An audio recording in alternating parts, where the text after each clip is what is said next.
Il était une fois un message sur les réseaux sociaux qui allait coûter à une jeune femme française 5 années de sa vie et presque son identité tout entière. Céline Marchetti avait 34 ans, une carrière de graphiste qu'elle avait construite seule, un appartement à Bordeaux qu'elle aimait, et une façon bien à elle de voir le monde en couleur, littéralement.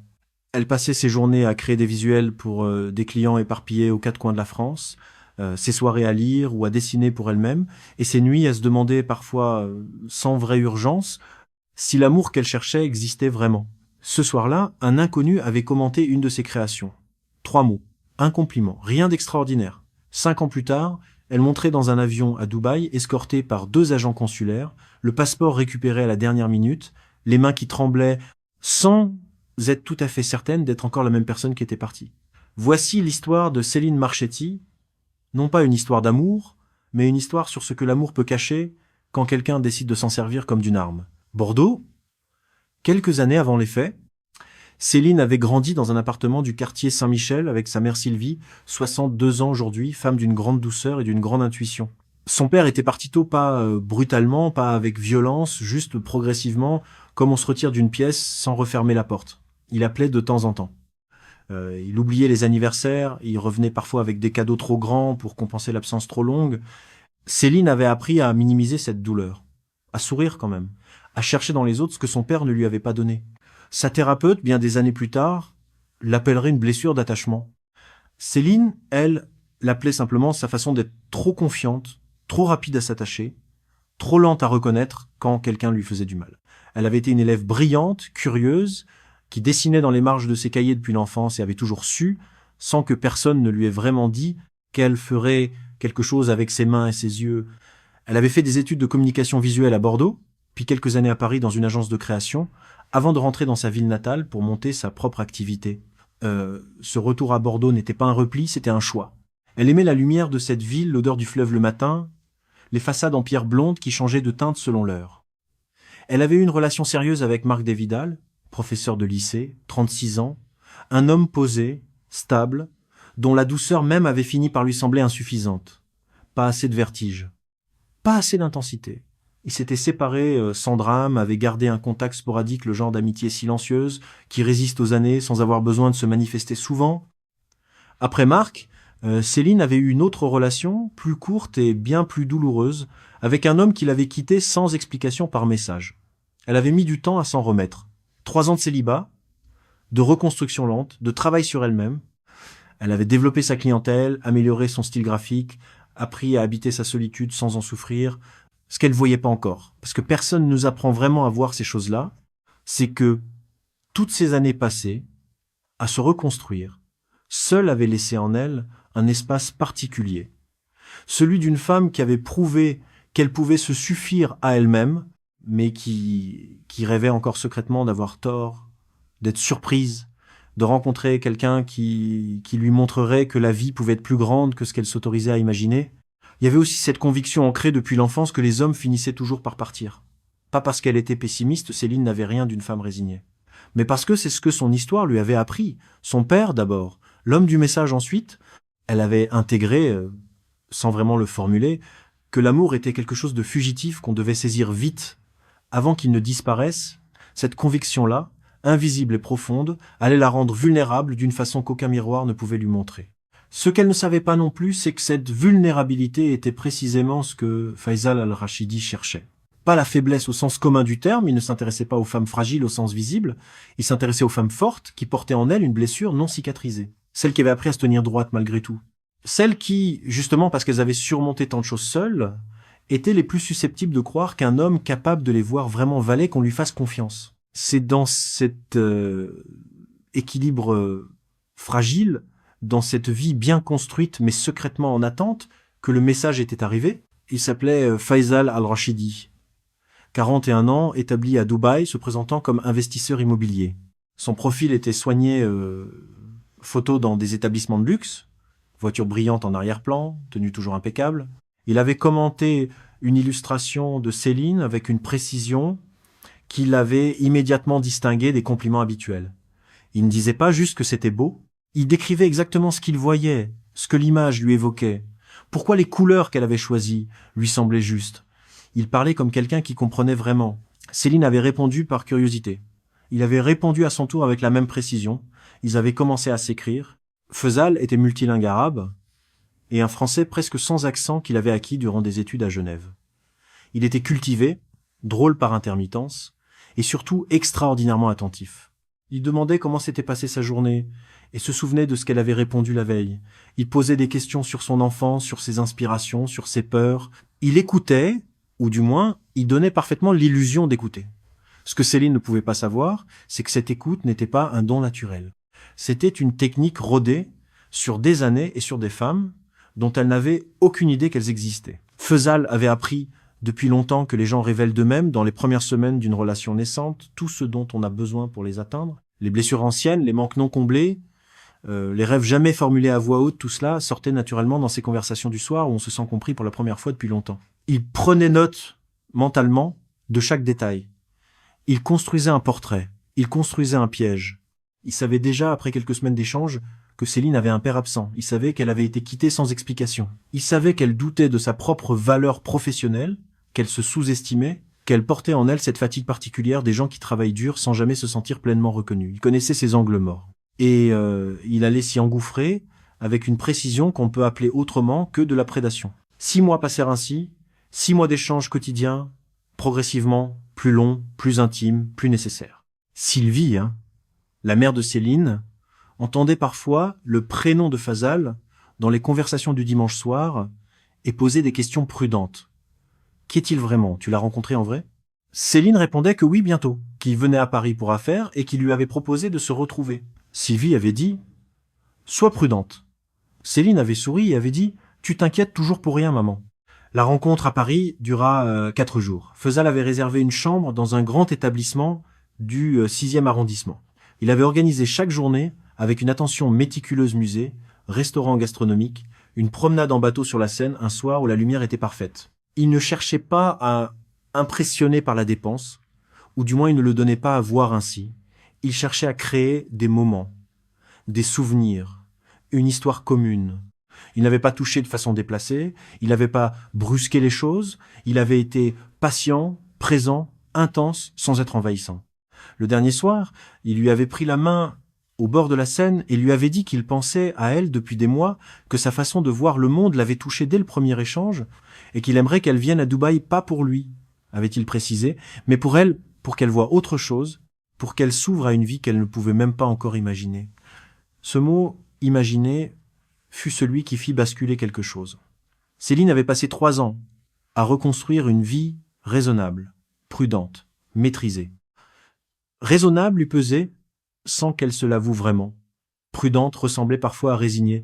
Et voilà qu'un homme lui tendait quelque chose d'autre, non pas une promesse vague, mais une invitation concrète à voir grand, à oser, à se dépasser. Elle observa Feuzal pendant ces 4 jours avec toute l'attention dont elle était capable. Elle cherchait des failles, des incohérences, des signes que quelque chose ne tournait pas rond. Elle n'en trouva pas. Il était constant dans son comportement, cohérent dans ses propos, généreux, sans ostentation. Il parla de ses parents avec tendresse, de ses amis avec chaleur, de ses projets professionnels avec une précision qui inspirait confiance. Il était exactement ce qu'il semblait être. C'est cela qui était le plus redoutable chez Feuzal Al-Rachidi. Il n'y avait rien à voir parce qu'il n'y avait rien à déceler. Le masque était parfait. Céline était rentrée à Bordeaux avec le sentiment d'avoir rencontré quelqu'un d'exceptionnel. Elle avait appelé Sylvie pour lui raconter. Sa mère avait écouté attentivement, posé quelques questions, et avait dit doucement qu'il lui semblait très parfait pour être vrai. Céline avait balayé la remarque avec un rire. Les mères s'inquiètent toujours, avait-elle pensé. 3 semaines plus tard, elle prenait l'avion pour Dubaï. Le séjour dura 10 jours. Feuzal l'avait installé dans son appartement de la Marina, une terrasse donnant sur l'eau, le ciel toujours d'un bleu presque irréel, la chaleur enveloppante comme une promesse permanente. Il lui faisait découvrir la ville avec la fierté tranquille de quelqu'un qui possède les lieux, pas les lieux physiquement, mais leur connaissance intime, leurs recoins cachés, leurs meilleurs angles. Ils allèrent manger dans un restaurant suspendu au-dessus de la palmeraie artificielle. Ils firent une excursion dans le désert à l'aube, quand le sable est encore froid et que la lumière transforme tout en or. Feuzal commandait pour elle en arabe avec une assurance qui lui semblait élégante, choisissait les plats, réglait les additions sans jamais les regarder. Il y avait dans chacun de ses gestes une économie de l'effort, comme si le monde se pliait naturellement à sa volonté. La ville elle-même participait de la séduction. Dubaï n'est pas une ville ordinaire. C'est une ville construite pour impressionner des tours qui défient la pesanteur, des galeries marchandes grandes comme des villes entières, une marina où les yachts côtoient les embarcations de pêche traditionnelles. Tout y est excessif, délibérément, comme si la démesure était le seul langage que cette ville connaissait. Pour quelqu'un venant de Bordeaux, même quelqu'un d'aussi ancré que Céline, l'effet était réel. Dubaï ne vous laissait pas indifférent. Elle vous aspirait dans une version du monde où tout semblait possible, où les règles ordinaires de la vie semblaient suspendues, remplacées par quelque chose de plus vaste et de plus vertigineux. Ce vertige-là, Céline ne savait pas encore qu'il était un outil, que les hommes comme Faisal choisissaient des villes comme Dubaï précisément pour cet effet de dépaysement total qui désorientait suffisamment pour rendre les gens perméables à des propositions qu'ils n'auraient jamais acceptées dans leur cadre habituel. Dans sa cuisine de Bordeaux, face à ses carnets de croquis et à sa tasse de café, Céline n'aurait sans doute pas dit oui aussi vite. À Dubaï, entourée de lumière et de chaleur et de l'attention absolue d'un homme extraordinaire, elle dit oui à presque tout. Un soir, il lui parla de l'avenir. Pas de leur avenir ensemble, il était trop habile pour cela. Il parla de son avenir à elle, ses talents graphiques gaspillés à Bordeaux pour des clients locaux qui ne la payaient pas sa valeur.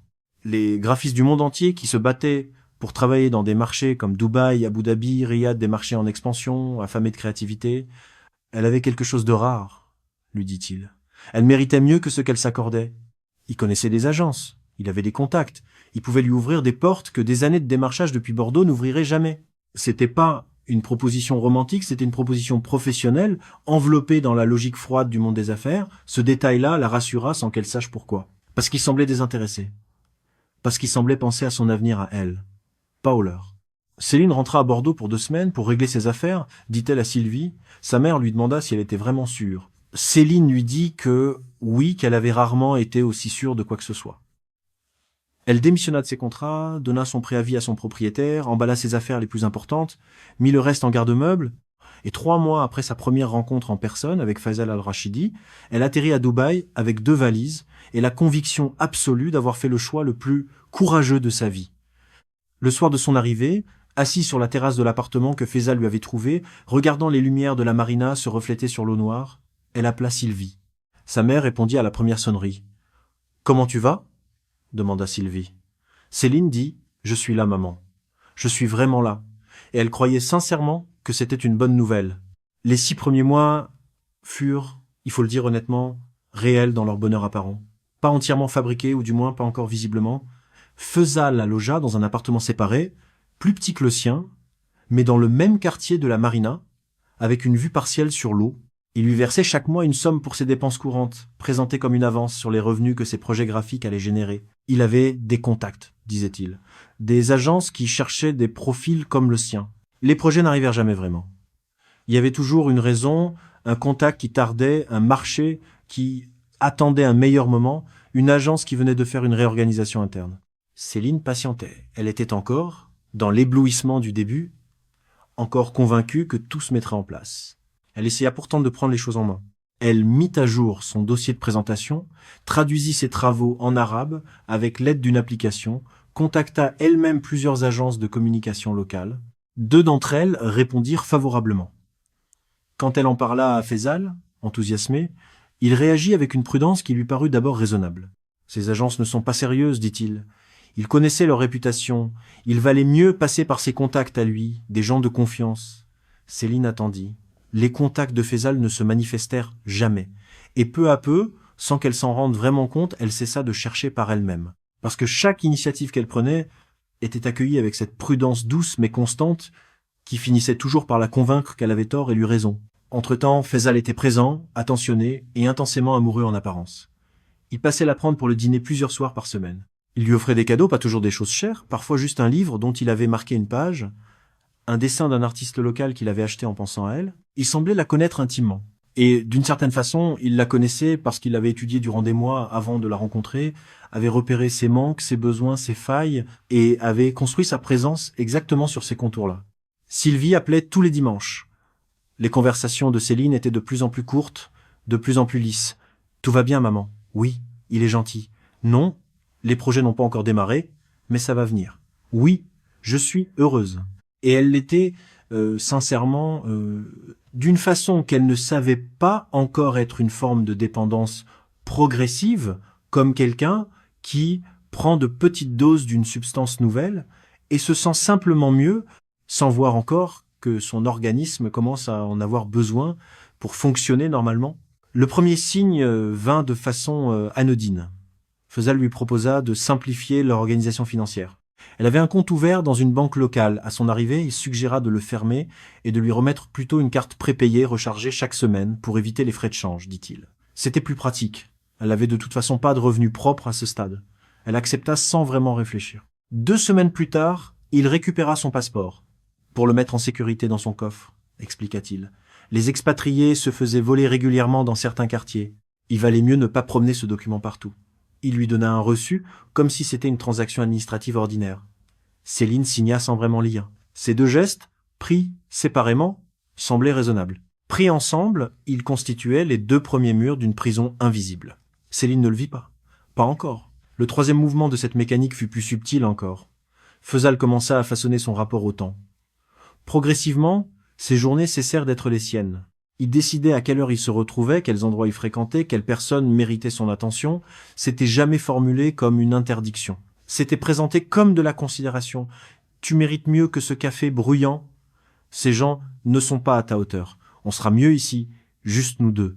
Et Céline, habituée depuis l'enfance à chercher dans le regard de l'autre la validation de ses propres choix, finissait par acquiescer, puis par ne plus proposer d'alternative, puis par ne plus avoir d'idées propres sur où aller, quoi faire, qui voir.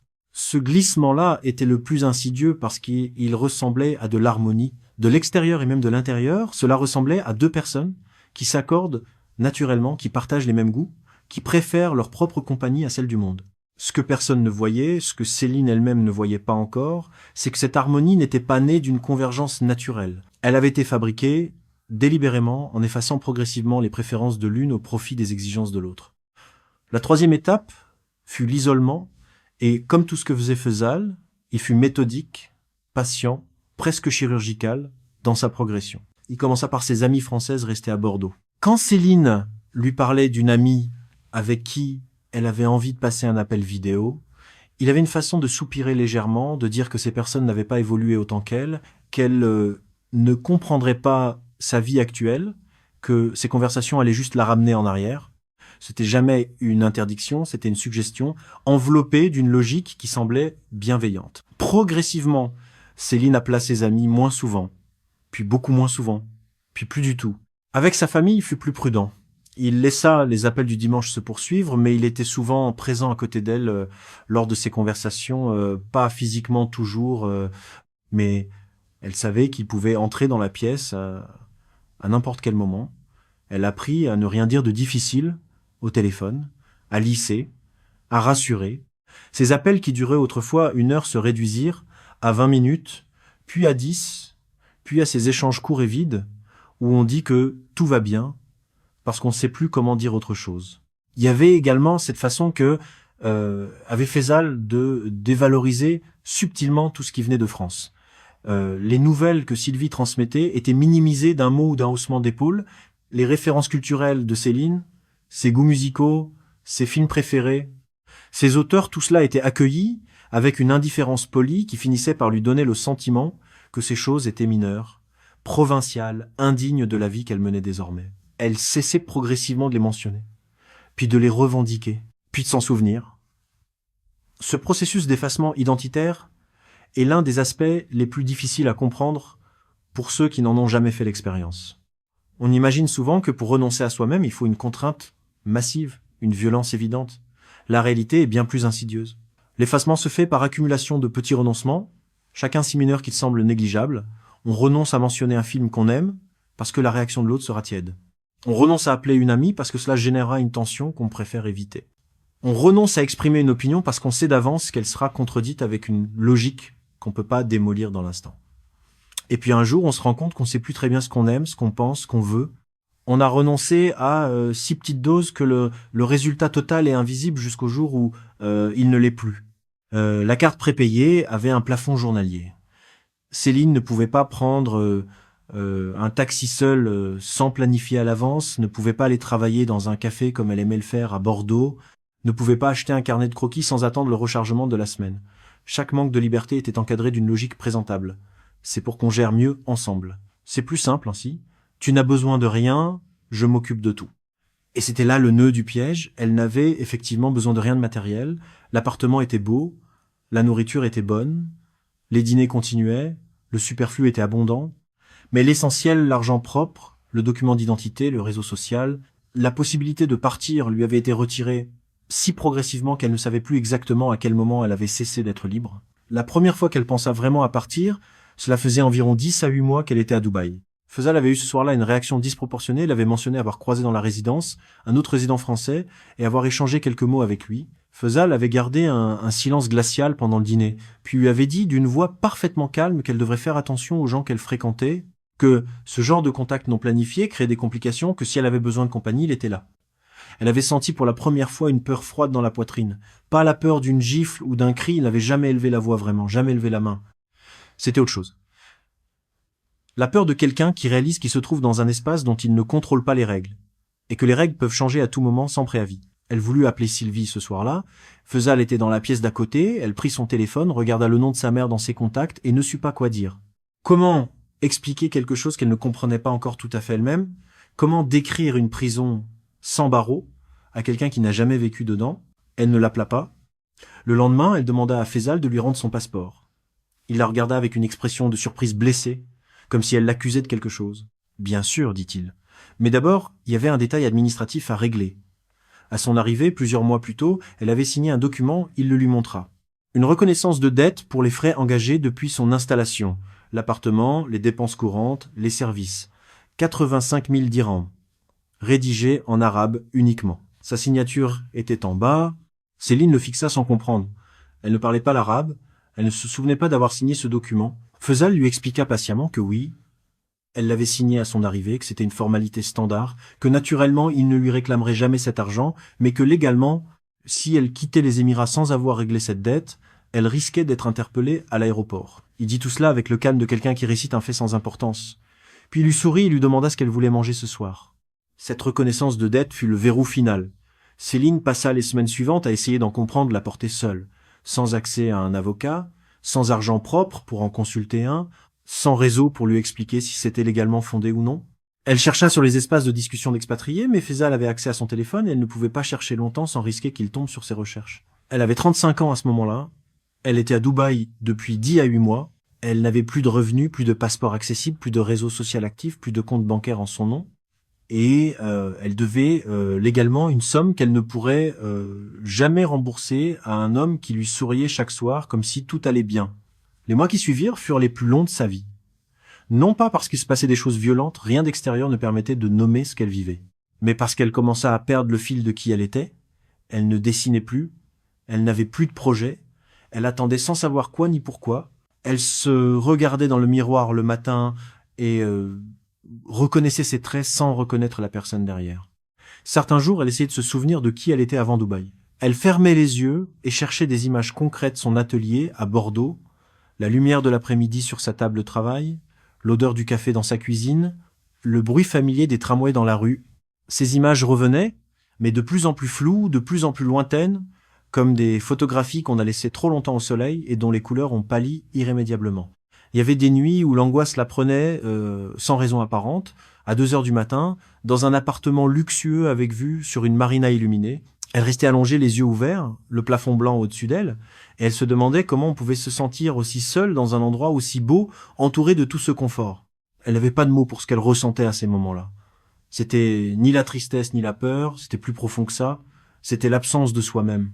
Cette sensation-là, disait-elle plus tard, était la pire de toutes, pire que la peur, pire que la colère, le vide de soi-même. Rania Khalil avait 29 ans, et travaillait comme femme de chambre dans la résidence de Fezzal depuis 3 ans. D'origine libanaise, elle avait vu défiler dans cet appartement des situations qui lui avaient appris à reconnaître certains schémas. Elle n'était pas thérapeute, ni juriste, juste une femme attentive, avec la mémoire longue et le silence prudent de ceux qui dépendent d'un emploi pour survivre dans un pays où leur statut est précaire. Elle avait observé Céline pendant des mois, la façon dont elle ne regardait plus Fezzal dans les yeux quand il parlait, la façon dont elle rangeait rapidement son téléphone quand elle entendait ses pas dans le couloir. La façon dont elle avait arrêté de dessiner Rania avait remarqué qu'il n'y avait plus de carnet de croquis dans l'appartement depuis des mois. Et la façon dont Céline, quand elle était seule et croyait ne pas être observé, restait parfois immobile de longues minutes à fixer un mur, les yeux vides, comme quelqu'un qui cherche une sortie dans une pièce sans fenêtre. Rania savait ce que c'était. Elle l'avait vu ailleurs, dans d'autres résidences, chez d'autres femmes. Et elle avait chaque fois fait le choix du silence parce que intervenir coûtait trop cher à quelqu'un dans sa situation.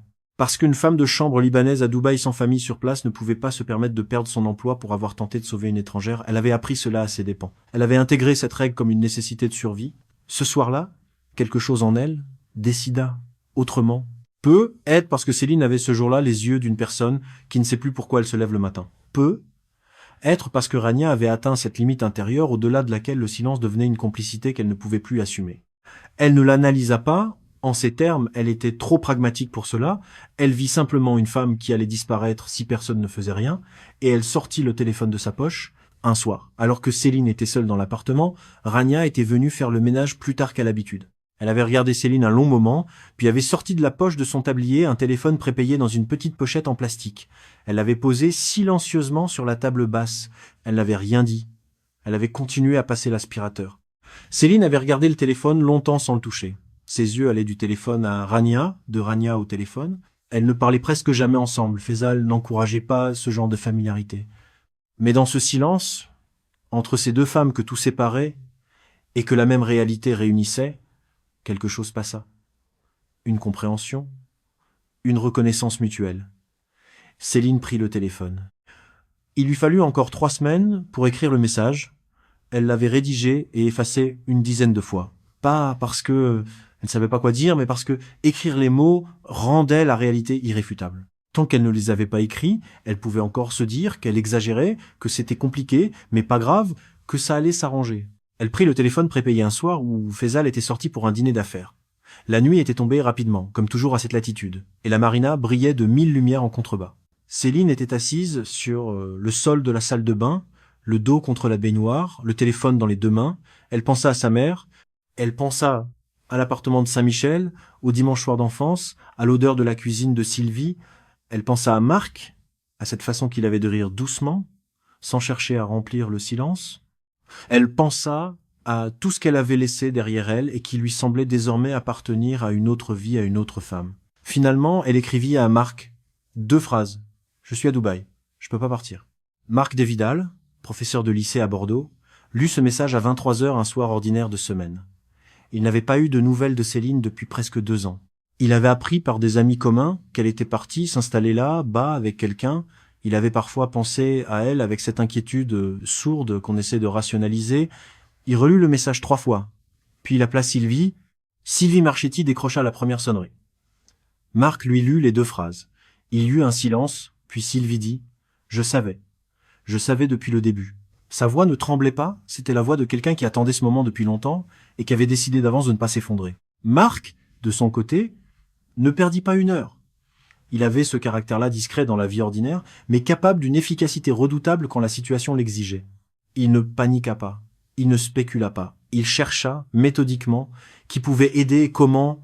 Dans les 48 heures qui suivirent, il contacta une organisation spécialisée dans l'aide aux Français en situation de détresse à l'étranger. L'organisation les dirigea vers Maître Dominique Vasseur, avocate au barreau de Paris, 52 ans, spécialisée en droit des expatriés et violences conjugales transfrontalières.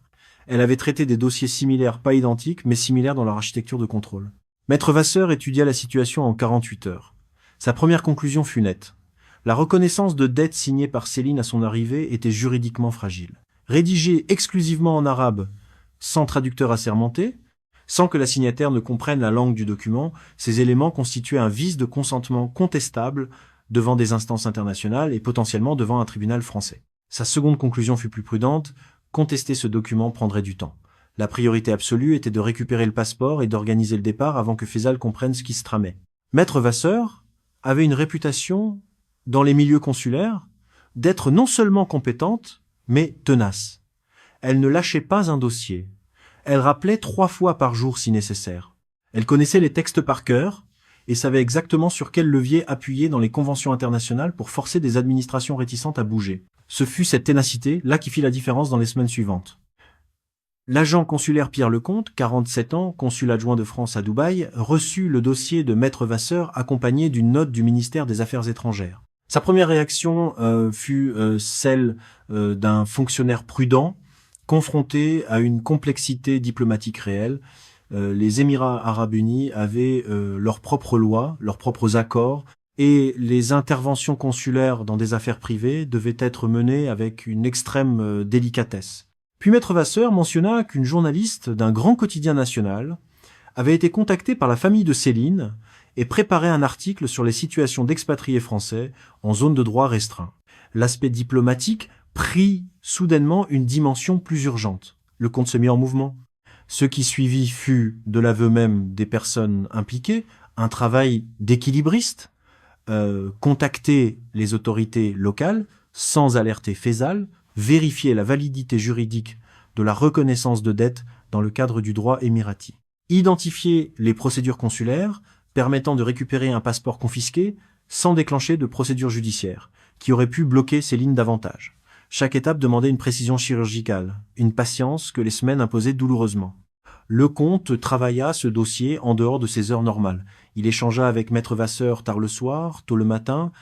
Il fit appel à un collègue juriste spécialisé en droit émirati pour valider chaque étape de la procédure.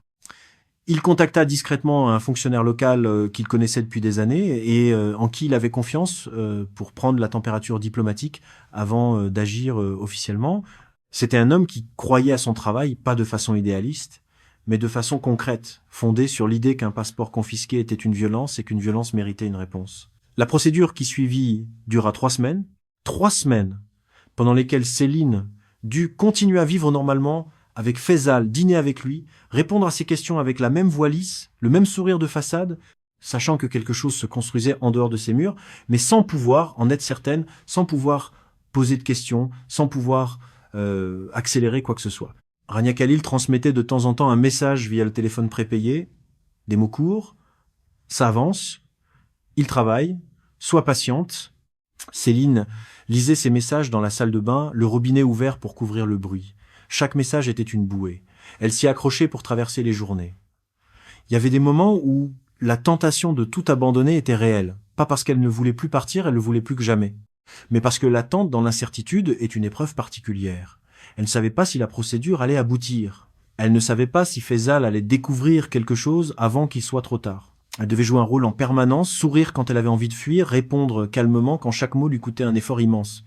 Cette tension-là, maintenue sur 3 semaines, épuisa ses dernières réserves. Faisal sentit quelque chose changer. Il avait cette faculté développée, sans doute après des années, à surveiller les gens, de percevoir les modifications infimes dans le comportement de ceux qu'il contrôlait. Céline était légèrement différente. Pas radicalement, elle n'avait pas commis d'erreur visible. Mais il y avait dans ses yeux quelque chose qu'il n'avait pas vu depuis longtemps, une présence, une conscience, comme une personne qui commence à se réveiller. Il redoubla d'attention. Des dîners plus élaborés, des cadeaux plus pensés, plus de présence physique, et il lui présenta un document, un accord de départ volontaire. Si jamais elle souhaitait rentrer en France, expliqua-t-il avec calme, ce document lui permettrait de le faire en bons termes en échange. Elle renonçait à toute poursuite ultérieure concernant leur relation. Céline le lut lentement, mot par mot, jusqu'à la fin. Puis elle le reposa sur la table, puis elle dit non.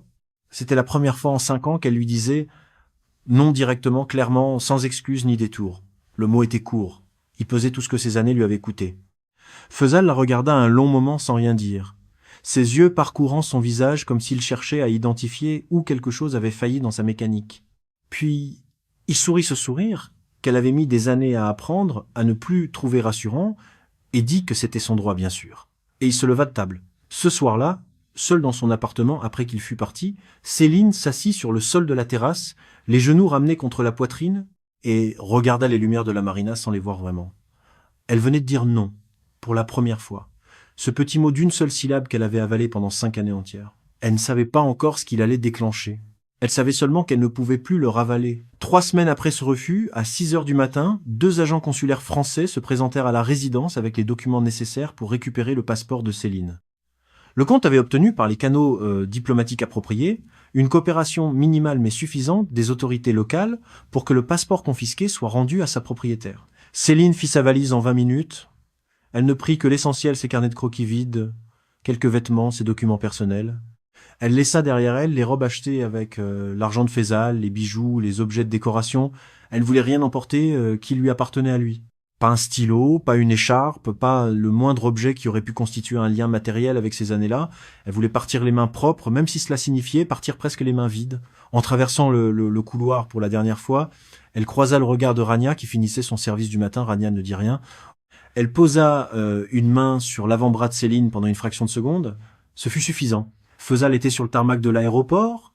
Il se tenait à distance derrière un cordon. Il regardait, il ne dit rien, n'essaya pas d'intervenir. Les agents étaient là. Les documents étaient en ordre. Céline ne se retourna pas. L'avion atterrit à Paris en début d'après-midi. Sylvie était dans le hall des arrivées. Quand Céline passa les portes, elles se regardèrent un long moment sans bouger. Puis Sylvie fit 3 pas et prit sa fille dans ses bras. Céline ne pleura pas tout de suite.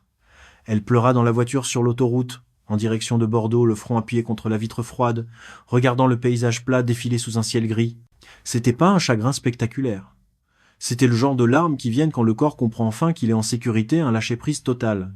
Comme un muscle qu'on a maintenu contracté si longtemps qu'on ne savait plus qu'on le contractait. Sylvie conduisait sans parler, une main sur le volant, l'autre posée sur le genou de sa fille. Les mois qui suivirent furent difficiles d'une façon différente.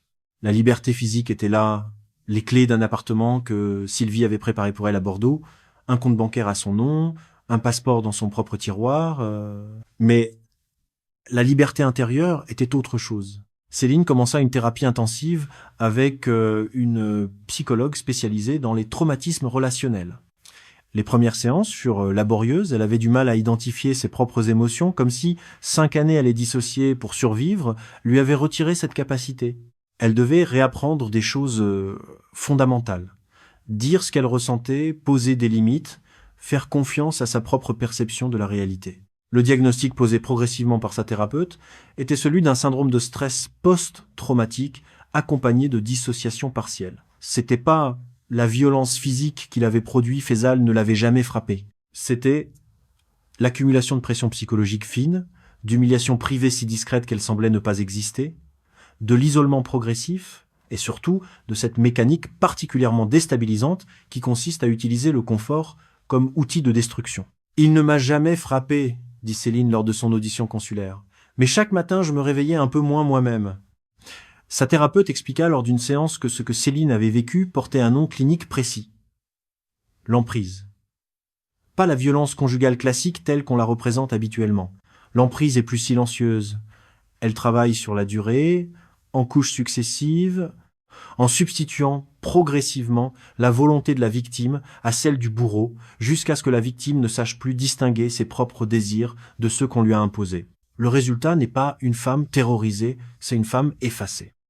La reconstruction au prix du temps bien plus que Céline ne l'avait imaginé dans les premiers jours de sa libération. Elle avait cru naïvement peu être que le simple fait de rentrer en France suffirait à effacer ces 5 années. Que l'air de Bordeaux, la voix de sa mère, les rues familières lui rendraient ce qu'elle avait perdu. Elle découvrit que la guérison ne fonctionnait pas ainsi. Les années sous emprise avaient laissé des empreintes profondes dans ses réflexes de méfiance, dans sa difficulté à prendre des décisions simples, dans cette tendance persistante à chercher l'approbation d'autrui avant d'agir.